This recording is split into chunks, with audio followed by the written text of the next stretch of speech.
لاہور شہر کے قدیم بازاروں میں ایک گلی تھی جسے لوگ بابا فرید گلی کے نام سے جانتے تھے۔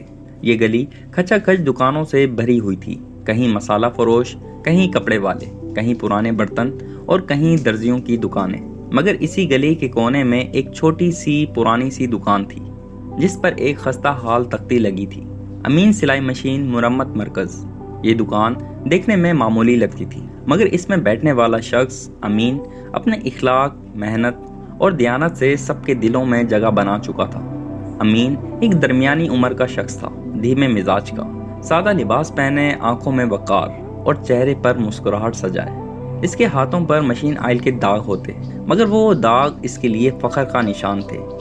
وہ روزانہ فجر کے وقت نماز پڑھ کر اپنی دکان کھولتا، ہاتھوں میں اوزار سنبھالتا اور دن بھر مشینوں کی مرمت کرتا رہتا۔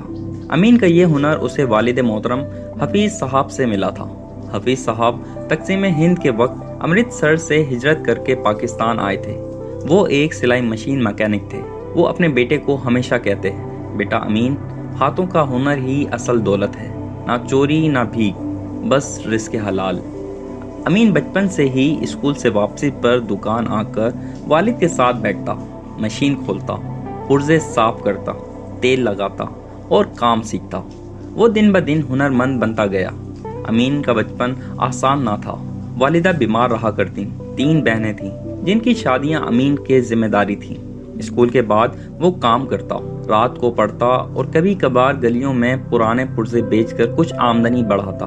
ایک دن استاد جی نے کہا، بیٹا امین، پڑھائی بھی ضروری ہے، مگر جو کام تم سیکھ رہے ہو وہ ہمیشہ تمہارے ساتھ رہے گا۔ امین زندگی کو سمجھ گیا تھا۔ وہ جان چکا تھا کہ صرف تعلیم ہی نہیں، ہنر بھی انسان کو عزت دلاتا ہے۔ جب امین کی عمر 30 کے قریب پہنچی تو اس کی شادی شازیہ نامی لڑکی سے ہوئی، جو خوددار، سادہ اور نیک عورت تھی۔ شازیہ نے آ کر گھر کو سنوارا اور امین کی پریشان زندگی میں سکون بھرا۔ ابتدا میں وہ کرائے کے مکان میں رہتے تھے۔ روزمرہ کی زندگی مشکل تھی، بچے پیدا ہوئے، فیسوں کا بوجھ بڑھا، والدہ کی طبیعت خراب رہنے لگی، مگر امین نے ہمت نہ ہاری۔ وہ صبح سے رات تک دکان پر کام کرتا، کبھی سلائی مشینوں کی پٹیاں بدلتا اور کبھی کلچ کو ٹھیک کرتا۔ جب شام کو تھکا ہارا گھر آتا تو بچوں کی مسکراہٹ اور بیوی کی چائے ساری تھکن اتار دیتی۔ ایک سال شہر میں بدترین بارشیں ہوئیں، گلیاں پانی سے بھر گئیں، امین کی دکان میں بھی پانی گھس گیا، کئی مشینیں خراب ہوئیں، پرزے زنگ آلود ہو گئے، ہفتوں تک آمدنی رک گئی۔ وہ قرض میں ڈوبنے لگا۔ شازیہ نے اپنی ماں کی دی ہوئی چوڑیاں نکال کر رکھ دی، یہ تمہارے لیے ہیں، ہماری عزت کے لیے، دکان دوبارہ چمکے گی۔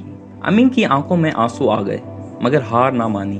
اس نے دن رات کام کیا، پرزے خود ہاتھ سے رگڑے، مشینوں کو کھولا، نیا رنگ کیا اور آہستہ آہستہ دکان دوبارہ چل پڑی۔ امین کی سچائی اس کی پہچان بن چکی تھی۔ ایک بار ایک امیر گاہک آیا، مشین دکھائی اور کہا، مشین میں مسئلہ ہے، کچھ کر دو۔ امین نے چیک کیا اور بولا، جناب مشین بالکل ٹھیک ہے، آپ نے بس فٹ پیڈل کو صحیح سے نہیں رکھا۔ وہ شخص حیران ہوا، اگر آپ چاہتے تو کہہ کر پیسے لے سکتے تھے۔ امین نے مسکرا کر کہا، اللہ دیکھ رہا ہوتا ہے جناب، جھوٹ سے روزی کبھی برکت نہیں دیتی۔ اس شخص نے بعد میں اسے کئی بڑے آرڈر دلائے اور امین کی شہرت دور دور تک پھیلنے لگی۔ ایک دن ایک یتیم لڑکا فیصل دکان پر آیا، میلے کپڑے، بھوکی آنکھیں اور کانپتی آواز، چاچا جی مجھے کام سکھا دیں، میں پیسے نہیں مانگوں گا۔ امین نے پیار سے سر پر ہاتھ رکھا، پیسے بعد کی بات ہے، پہلے انسان بنو، سچائی سیکھو اور پھر ہنر سیکھو۔ فیصل نے محنت کی، وقت پر آیا، کام سیکھا، پرزے پہچانے اور کچھ ہی مہینوں میں امین کا دایاں ہاتھ بن گیا۔ امین نے ایک دن دیکھا کہ فیصل روزانہ اپنی ماں کو دوپہر کا کھانا دکان سے بچا کر لے جاتا ہے۔ اس دن اس نے دل ہی دل میں دعا دی، یا اللہ اس بچے کو وہ عزت دے جو میں نے برسوں میں کمائی۔ کچھ ہی عرصے میں فیصل نہ صرف بہترین مکینک بن گیا بلکہ دکان بھی سنبھالنے لگا۔ ایک دن امین کے پاس ایک معزز شخص آیا، میں دبئی سے آیا ہوں، یہاں ایک چھوٹی فیکٹری لگانا چاہتا ہوں، سلائی مشینوں کی مرمت اور اسمبلنگ کی، آپ ہمارے مینیجر بنیں گے۔ امین حیران رہ گیا، میں تو ایک معمولی مکینک ہوں۔ وہ صاحب بولے، نہیں، آپ دیانتدار، محنتی اور قابل انسان ہیں، ہمیں ہنرمند چاہیے، جھوٹے نہیں۔ امین نے یہ پیشکش قبول کی مگر کہا پہلے فیصل کو مکمل تیار کرنا ہوگا، یہ دکان میری سانسوں سے جڑی ہوئی ہے۔ امین فیکٹری چلا گیا۔